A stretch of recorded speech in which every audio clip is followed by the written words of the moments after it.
Cook Sports in the building. We got breaking news out of San Fran. And finally it's been done. Brandon Aiyuk signs a 4-year, $120 million contract extension with the 49ers. And this is great news for Brandon Aiyuk. This is great news for the Niners. Being that our first round draft pick, which was a wide receiver, basically hasn't panned out so far. He's been injured all training camp. Probably won't play until later on during the season.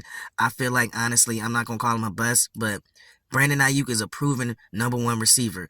And so maybe if Ricky Pearsall would have, came out and played better or even played, so we can see what we had, maybe the deal wouldn't have happened. But I'm glad that Brandon Aiyuk signed the deal. I'm used to seeing Brandon Aiyuk in that red and gold, especially for the next 4 years. He will be in that red and gold, and he will be a Niner. This is great. If you look at the stats and you look at the trajectory of Brandon Aiyuk, he's on a trajectory of being an All-Pro player. If he would have gotten the same amount of targets that CeeDee Lamb gotten, he definitely would have been up there with in the Pro Bowl consideration. I feel like he should have made the Pro Bowl the past 2 years, because the past 2 years he has had over 1,000-yard seasons, and he has had multiple touchdowns. 7+ touchdowns the past 2 years each year. And so this guy is a future superstar in the making. If you look at this class, out of all the people in this class, Justin Jefferson and CeeDee Lamb are the only two receivers, in my opinion, who are a little bit more talented, or more who they get more targets. But Brandon, if you gave Brandon the same amount of targets, you would clearly see that he is one of the better one of the best route runners in the league. Very crisp route runner, very precise route runner. A lot of people were saying they was tired of hearing Brandon, complain and this, that, and the other. Man, this is the NFL. It's a business, and it's nothing wrong with him trying to get the most money that he can. It's all negotiation. It's part of negotiation. And so, Brandon, I don't have no problem with what you did. You know what I'm saying? I would have did the same thing if I was in his situation, in his shoes as well.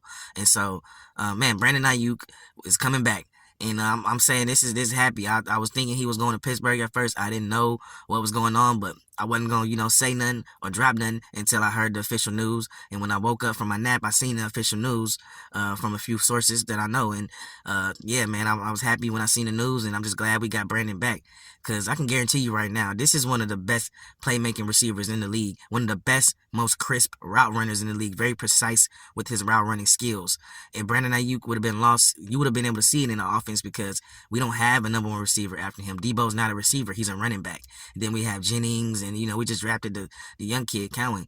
And so we don't really have many pure receivers after Brandon. You know what I'm saying? Jennings, he's more of a yak guy.